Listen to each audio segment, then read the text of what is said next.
హమ్మయ్య! యుద్ధం ఆగింది. పెట్రోల్, డీజిల్, గ్యాస్ సంబంధించి ఇక ప్రాబ్లమ్స్ రావు అనుకుని అంతలోపే పెట్రోల్ బంకుల ముందు భారీ క్యూలు అనేది పెరిగిపోయాయి. రీసెంట్గా భారీ క్యూలు పెట్రోల్ బంకుల ముందు ఎందుకు పెరిగాయి అనేది ఈ వీడియోలో తెలుసుకుందాం. Welcome to S trend. మనం పెట్రోల్ బంకుల ముందు ఈ 2-3 రోజులు, ఒక వారం రోజుల నుంచి దాదాపుగా హెవీగా క్యూస్ అనేది కనబడుతున్నాయి.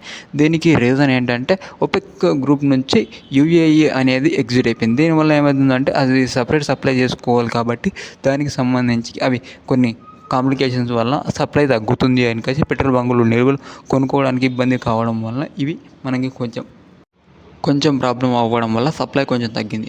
అంతేకాకుండా కొంతమంది కృత్రిమ కొరతను సృష్టించాలని చేస్తున్నారు. దీనివల్ల వాళ్ళు రేట్ పెరిగాక అమ్ముకోవాలని చూసి దీనివల్ల కూడా కొంచెం సప్లైలో మనకి ఇబ్బంది వచ్చి పడింది. అంతేకాకుండా కొంతమంది